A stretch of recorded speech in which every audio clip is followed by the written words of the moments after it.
8 con 9, me estaba saludando ahí Gloria Food, estamos al aire a esta hora de la mañana, no requiere mayor presentación, pero la formalidad lo indica. Presidenta de Opoli y por supuesto ex consejera constitucional. ¿Cómo está Gloria? Muy buenos días, muchas gracias por, como siempre, por poder conversar esta mañana. Muy bien, muchas gracias Patricio y encantada de estar con ustedes de nuevo después de tanto tiempo. Sí, pues bueno, quería partir antes de entrar a los contenidos y también a lo que va a ser este derrotero de debate electoral. No es electoral, pero se entiende que electoral así se llama el sistema, ¿no? Pero bueno, es para pronunciarse. Una suerte de balance, Gloria, porque conversamos muchas veces en el proceso anterior, cuando usted era panelista de nuestra radio, Sí. luego del resultado del 4 de septiembre, las expectativas que usted tenía de cómo debía ser el segundo proceso y ahora ya tenemos un resultado, ¿no? Que no tiene vuelta atrás, ¿no? ¿Qué reflexión hace de el lugar al que hemos llegado, ¿no? Luego de tantas conversaciones, de tantos debates, de tanto esfuerzo? Yo creo que, a ver, se ha ido perfeccionando el proceso a lo largo de todo este tiempo y si comparamos, por ejemplo, en lo formal, hay una diferencia muy grande en el proceso entre el del año pasado y este año. Y hubo un esfuerzo grande en el Acuerdo por Chile que lo firmó prácticamente todo el arco político, desde el Partido Comunista hasta la UDI. Los republicanos estuvieron al comienzo, después se bajaron, pero es muy transversal. Y hubo mucha preocupación ahí porque el proceso tuviera un marco de diseño que asegurara su orden y su rigor. Y yo creo que eso se logró. Una cosa que yo rescato de toda esta etapa es la calidad de las relaciones humanas y Ujú, la sobriedad yo creo que la responsabilidad con que todos nos tomamos el encargo de las personas. Eso se notó en todos los consejeros, en todos los comisionados. Para mí, por lo menos, fue un agrado interactuar con todos, independientemente de que las visiones muchas veces eran discrepantes.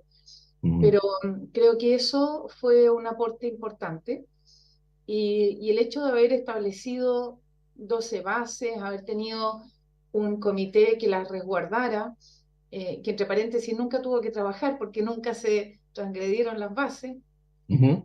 ellos participaban, pero no fueron requeridos, digamos, para ser árbitros. Eh, y todo el rigor de las fechas, de las etapas, se cumplió con mucha, yo digo, con mucha seriedad. Ujú. Y eso le da bastante soporte al texto que se está entregando. No es un texto antojadizo, no es un, no sé, desahogo de las partes. Y si uno mira, yo creo que nadie ha hecho este esfuerzo porque es demasiado complejo y largo, Ujú. pero si uno toma desde el borrador, después las 1000 enmiendas y lo compara todo eso con el texto final, se va a dar cuenta de la cantidad de cambios que tuvo este texto a lo largo de todo este proceso. Sí. Gloria, bueno, una de las razones, una de las muchas razones por las cuales yo no soy político es porque lo que uno dice queda grabado, queda escrito, ¿no? Nosotros la entrevistamos el 8 de mayo. La tenemos que haber entrevistado el fin de semana y lo publicamos el día lunes, ¿no? Nuestro colega Ociel Moya. Pero bueno, ahí usted decía algo que en realidad fue su idea fuerza, porque se lo leímos también en otros medios, era una de las cosas que más repetía usted en aquel tiempo luego de la elección, y que voy a citar lo que usted dijo textual para nuestro medio, que usted consideraba que su rol era, la cito textual, ser un vínculo entre la derecha más conservadora y la izquierda más radical. En otros medios usted usó la palabra puente, ¿no? Que es tan elocuente, es aquello que conecta a un lado del río con el otro. ¿Cómo le fue con eso? ¿Fue exitosa o no logró los objetivos que se había propuesto?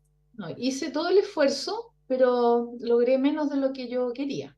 Ujú, Sin embargo, logré hartas cosas y yo ujú, creo que eso ha pasado un poco inadvertido, pero uno de los esfuerzos más grandes que hice fue, aparte de mantener siempre como estos vínculos, fue despojar el texto de elementos identitarios que generaran sesgo hacia un sector. Y particularmente del Partido Republicano. Yo creo que eso fue un esfuerzo bien grande y logramos varios cambios que fueron importantes en términos del simbolismo que tenían. De hecho, la primera votación del artículo 1, inciso 1, fue aquella en que me abstuve junto con otros 3 integrantes de Chile Vamos, y eso generó el rechazo de un artículo que era muy emblemático para republicanos, Ujú, que era la Declaración de todo ser humano es persona, porque a juicio nuestro eso ponía en riesgo el aborto en 3 causales. Eh, y, y ese tipo de gestión yo la seguí haciendo a lo largo de todo el texto y de todo el trayecto, y algunas cosas logré que tenían también simbolismo. Por ejemplo, que finalmente casi todos los republicanos votaran a favor la paridad de salida. ujú. Siendo yo la única de derecha que estaba defendiéndola, logré finalmente que 46 de 50, es decir, prácticamente toda la derecha, votara a favor. Y ese tipo de sesiones para mí eran bien importantes porque iban mostrando que se estaban bajando estas como declaraciones que eran muy propias de un solo sector. Y a mí me importaba también mucho la transversalidad del texto. Entonces, tal vez no tuve el rol de juntar las partes en una reunión, pero Mm. sí de conversar con cada uno y especialmente de buscar equilibrio en que el texto nos dejara razonablemente satisfechos a todos. Y yo por lo menos quedé tranquila con el texto final, porque se, se, o se rechazó o se modificó prácticamente todo lo que tenía estos elementos identitarios que yo consideraba por lo menos que no deberían estar en la propuesta. Ya, entonces no es como, cito textual, como se ha dicho, comillas, partisano, No, identitario, programático, excluyente. no, yo creo que partió en cierta forma así, porque no nos olvidemos que todo el trabajo nuestro era respecto al borrador de la comisión experta. Y ese borrador que se había aprobado en forma unánime, y como decía Sebastián Soto, que él estaba integrando la comisión experta por Eópoli, decía, ese texto tiene un buen lejos pero un mal cerca. Porque claro, se llegó a acuerdo unánime porque eran generalidades, pero no se habían definido cosas que tenía que bajarse más a lo concreto. Y cuando subimos las enmiendas, esas Ujú. como 1000 enmiendas, ahí yo creo que todos clavamos bandera, todos pusimos cosas que reflejaban lo que para nosotros era el ideal.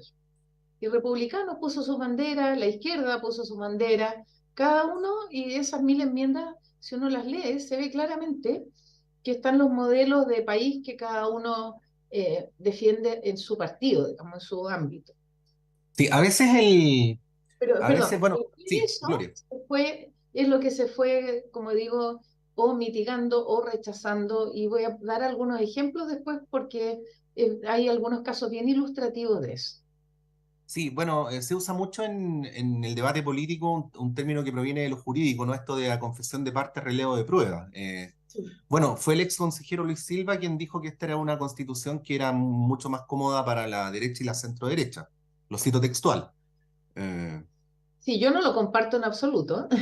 Ujú, Eh, mira, esto es que haya una mayoría de un sector, no implica que el texto refleje solo a ese sector. Es como cuando en el Congreso se aprueban leyes, siempre hay alguien que es mayoría y uno no asocia que la ley es de izquierda o es de derecha.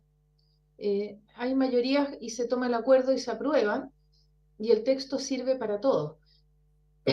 Lo mismo es lo que ujú. yo veo en este texto. Yo por lo menos veo que se acogió además en gran medida temas que venían del proceso anterior, cosa que a mí también me importaba mucho, porque creo que el proceso anterior, con todas las fallas que tuvo y que se rechazó y todo lo que quiera, pero puso en la mesa los temas de género, la descentralización, la participación ciudadana y los temas de medio ambiente.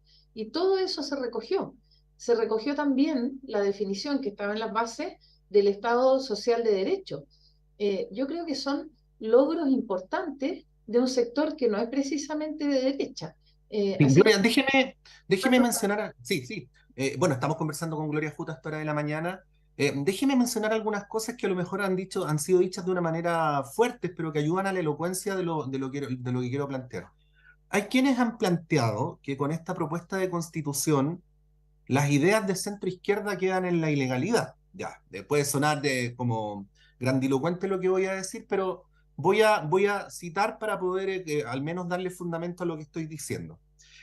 Hay concepciones que tienen que ver con la salud, por ejemplo, con la seguridad social, que son del cuerpo de ideas que a nivel mundial ha venido desarrollando el mundo progresista durante décadas, ¿no? Y que tienen que ver con el rol del Estado en la seguridad social, con el rol del Estado en la salud, pero que a la luz de cómo está redactado este texto, consagra el orden actual, pero más que consagrarlo, porque eso podría ser legítimo en un debate político, nos deja espacio para que esto se discuta en el espacio donde en las democracias contemporáneas estas cosas se discuten y se zanjan, que es en el ámbito parlamentario, ¿no? ¿Qué podría decir respecto a esta afirmación? Porque podríamos partir del supuesto, Gloria, por supuesto no es mi intención poner nada en boca suya, pero podríamos partir del supuesto que en democracia tener una mirada A sobre cómo se debe resolver el problema de la seguridad social o tener una mirada B es igualmente legítimo, ¿no? Entonces, lo que se critica es que el texto constitucional hace que la mirada A se vuelva constitucional y la manera B quede literalmente proscrita, ¿no? ¿Qué podría decir al respecto? sí, yo he escuchado esas opiniones Sí. también y Ujú, yo he tratado de ser en general lo más objetiva posible, ¿eh? Yo creo ujú. que estamos escribiendo una constitución y no dándonos un gusto, un gusto Sí. particular. Mm, Eh, y cuando se dice que se constitucionaliza el modelo de ISAPRES y AFP, ujú, créanme que no hay ni una sola línea donde eso pueda respaldarse, ni una. Lo único que dice, por ejemplo, en el caso de los fondos de pensiones, es que los fondos son propiedad de las personas y que el Estado no se los puede apropiar. Porque ujú, hemos visto casos como Argentina, donde el Estado se apropió de los fondos de pensiones y las personas perdieron los ahorros de la vida entera. Entonces, lo que dice es, primero, que son propiedad de las personas, que todo lo que la persona ahorró le pertenece, que el Estado no puede tomarlo y que quien administre ese fondo puede ser un ente público o un ente privado y la persona elige quién se lo administra, pero no dice para nada cómo se va a regular eso. Entonces, puede haber un ente público y puede haber entes privados diversos, compañías de seguro, puede ser que un grupo, por ejemplo, de gente de un sector, como ocurre en Canadá con los profesores de Ontario. A mí me tocó ver, yo trabajaba haciendo estudios para financiamiento de infraestructura y uno de los grandes inversionistas era el fondo de pensiones de los profesores de Ontario. En el mundo son conocidos y ellos se juntaron y tienen un sistema financiero que les administra su fondo de pensiones. ujú, Entonces, eso queda totalmente abierto. Así que yo por lo menos discrepo cuando se dice que se constitucionaliza el modelo actual. Lo único que se deja constitucional es la propiedad, es que el Estado no puede tomar esos fondos y que puede ser público o privado y que la persona elige. Pero cómo se regula, eso es, que, es algo que está absolutamente abierto y yo creo que es ujú, la oportunidad para regular y poner mucho más alternativas, más competencia. Los fondos de pensiones son grandes, así que uno puede, por ejemplo, como digo, con un grupo de personas con alguna afinidad, no sé, por sector, por ejemplo, contratar y tener una forma de administración que sea más eficiente. Y eso no está impedido en absoluto en la Constitución. Y lo mismo con las prestaciones de salud. Más aún, creo que nunca habíamos tenido un artículo en la Constitución que le diera poder a los ciudadanos para exigir la entrega de las prestaciones sociales. El Estado está obligado a entregar esas prestaciones y las personas pueden hacer uso de vías judiciales para exigir esa entrega. Eso se ha comentado poco. Una cosa que yo generalmente marco es que esta constitución, este texto, le da un poder enorme a los ciudadanos, enorme, como nunca lo habíamos tenido en una ujú, constitución, no solo en participación, también, como digo, en exigir los derechos, el cumplimiento y la entrega de los derechos, en igualdad de trato, en igualdad de condiciones, en un Estado más moderno y al servicio de los ciudadanos. tiene una serie de cosas, como indicaba, que se han comentado poco, pero que le dan mucho poder a las personas. Sí. Gloria, bueno, solo para cerrar el punto, y sé que ya lo Ujú. contestó, pero es como para hacer el subrayado. Entonces usted descarta que en la Constitución estén escritas las legítimas ideas de políticas públicas de la derecha, ¿no? En la propuesta, quiero decir. Yo lo descarto totalmente y ¿Ya? creo que lo más cercano que uno podría tener a una, podríamos llamarlo prioridad de derecha, es proteger la libertad de las personas. ¿No? Nosotros creemos en la libertad, pero no solo en la libertad económica, en la libertad valórica, en la libertad de tomar las propias decisiones. Yo pertenezco a un Sí. partido de centro derecha liberal y para nosotros que la persona libremente pueda desplegar sus talentos y que no sea el Estado quien le imponga cómo vivir, nos parece muy clave. Esa defensa está ahí, pero está también la presencia del Estado y muy fuerte. Así Ujú. que hay un buen equilibrio. Hay otro tema que ha generado controversia y que es de qué manera puede incidir la propuesta de texto si se aprueba en lo que se ha llamado, cito textual, los avances en los derechos de las mujeres, ¿no? Y muy en particular está el famoso inciso 1 del artículo 16, donde señala, voy a leerlo textual para que todos quienes nos están escuchando ahí tengan el texto a mano, la ley protege la vida de quien está por nacer. Ha habido una amplia interpretación, no tengo ningún interés en decir que es mayoritaria, digo amplia, no más Gloria. Ha habido una amplia interpretación, no solamente en el mundo político, sino también en el mundo jurídico, de que el modo en que quedó redactado este artículo abre la puerta para que se pueda invocar que esa redacción protege más, para decirlo más directamente, ¿no? Impide, por ejemplo, la interrupción del embarazo en tres causales, ¿no? Bueno, He escuchado esa discusión. se ha Eh, repetido hartas veces, ¿no? Y por eso decía, no solo políticos, sino juristas también, sí. Mm. Sí, hay distintas opiniones, sin Sí. embargo, el análisis que nosotros hicimos y también a partir de opiniones de especialistas es que esa norma podía tener un riesgo si se juntaba con la que estaba escrita en el artículo 1, inciso 1, que se rechazó. Por eso Ujú, para mí esa era mucho más clave.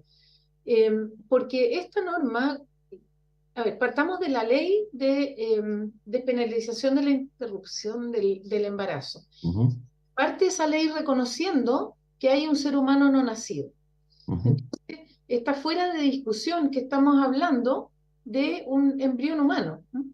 No hay, en eso no hay duda, y por eso es tan complejo, además, en todo el mundo. No es una cosa que se haya resuelto con facilidad en ningún país. ujú, Y yo por lo menos creo, y estoy pero firmemente convencida, que mantener la ley que permite la interrupción del embarazo en tres causales es muy necesario. Son muy dramáticos los casos que han tenido que recurrir a eso.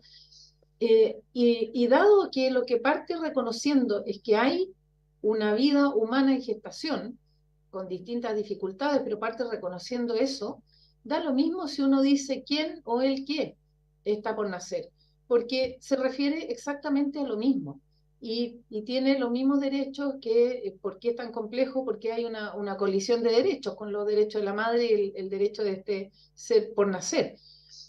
Así que eso no hace una gran diferencia y nosotros en todo caso, para despejar esas dudas, cuando fuimos a la segunda etapa de la comisión experta, Chile Vamos presentó una enmienda a ser votada para recuperar la frase tal como está en la constitución actual.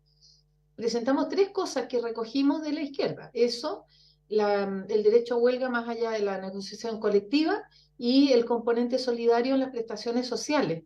Y fueron votadas en contra por los comisionados del oficialismo, ujú, cosa que nos dejó bien desconcertados porque no entendíamos por qué, y hasta ahora yo no entiendo por qué, porque uno en su voto deja una huella también. ujú. Sí. Y me digan, no, es que además queríamos otra cosa. Mira, aquí yo votaba todo lo que podía aportar en la dirección de lo que estábamos defendiendo como el modelo más equilibrado, y muchas veces yo voté sola. Y me daba lo mismo Mm. como votaba el resto, porque uno tiene que votar por compromiso. Entonces me llamó la atención que votaran en bloque y todos en contra. Sí. Gloria, finalizo con esta conversación, invitándola a que pensemos después del 17 de diciembre en cualquiera de los dos escenarios, ¿no? Quienes están a favor, como usted, dicen, no, usted no lo ha dicho, pero hay algunos que han dado como una de las razones para votar a favor que es importante cerrar el proceso, ¿no? Ni más ni menos lo ha dicho el presidente del Senado hace pocas horas, el senador Coloma. Quienes están en contra, a su vez, se han comprometido, yo diría casi en todos los casos, lo han puesto como bien arriba en sus declaraciones públicas, de que si gana el en contra, van a ser partidarios de cerrar definitivamente el proceso constitucional, ¿no? Yo sé que esta es una pregunta bien, como, bien amplia, pero bueno, se la formulo. ¿Puede el sistema político decidir, más allá de su voluntad, ¿no? Cerrar procesos constitucionales? ¿Cómo ve usted todas estas preguntas que van a quedar abiertas? Parece que van a quedar abiertas, no tanto en el caso del triunfo del a favor como en el triunfo del en contra, del 17 de diciembre en adelante. Sí, mira, yo lo primero es que estoy a favor porque estoy genuinamente convencida de que esto es una ganancia para el país. Nunca habíamos tenido niveles de participación ciudadana como lo que se consagra acá, igualdad de género y consideración de todos los temas de mujeres y oportunidades para las mujeres, descentralización y sobre todo el arreglo del sistema político, el fortalecimiento del sistema político que actualmente por la fragmentación dificulta la gobernabilidad. Entonces, ese ajuste del sistema político no va a pasar en el Congreso, porque implica restricciones para los propios parlamentarios y ellos no las van a favorecer. Nosotros estamos proponiendo disciplina parlamentaria, descuentos si no van a trabajar, cumplimiento de los programas de gobierno, menos parlamentarios. Eso en el Congreso no va a pasar. Y mientras no arreglemos el sistema político, vamos a seguir en esta situación inestable. Por otro Ujú, lado, la modernización del Estado es un salto, pero realmente un salto cualitativo. Estos no son pequeños ajustes, no es una modernización en medio ambiente, son temas nuevos. Mira, incluye la protección de los animales, no sé, cosas que que están muy lejos de la Constitución actual. Entonces yo creo que en diciembre se vota por todas estas cosas que yo por lo menos las veo como una oportunidad de renovación en el país o mantener la situación que tenemos ahora, que sabemos a todas luces que es insuficiente. Entonces, a mí me suena como que si uno no mira objetivamente este texto, puede incluso privar a las personas de enormes oportunidades que están abriéndose con la propuesta constitucional. Así que yo espero que se apruebe y si no se aprueba, creo que habremos perdido una oportunidad muy importante y, hay distintas lecturas. Hay alguien que el otro día escuchaba una cosa insólita, decía, bueno, esto también implica como por transitividad, digamos, eh, plebiscitar la constitución del 2005, del 80 a ujú, 2005, la vigente. Claro, porque si no se aprueba la propuesta nueva, por voluntad popular queda vigente la actual. Entonces le ujú. da esa legitimidad que hasta ahora no ha tenido. Cosa que me parecería muy rara porque se la da un montón de años después y cuando ya no se la puede con las demandas del país. Entonces la situación es bien compleja. Así que yo espero que gane sobre todo porque creo que no solo resuelve el tema de gobernabilidad y estabilidad, pero abre oportunidades para muchas personas. Bueno, vamos a estar conversando insistentemente de aquí a aquel domingo 17 de Muy bien. diciembre de este año, donde estamos convocadas y convocados, no lo olviden, tenemos que ir a votar para pronunciarnos respecto a esta propuesta. Hemos conversado con Gloria Hood. Gloria, muchas gracias y que tenga un buen fin de semana. Gracias, Patricio. Hasta luego. Saludos a todos. Ahí estaba Gloria Hood, presidenta de Evópoli, ex consejera constitucional, dándonos su apreciación sobre este texto que ya está escrito, está entregado al presidente de la República, no se le habrá de mover una coma y que ustedes deberán evaluar y, por supuesto, votar en este plebiscito de salida de este, al que algunos le llaman segundo y otros le llaman tercer proceso constitucional.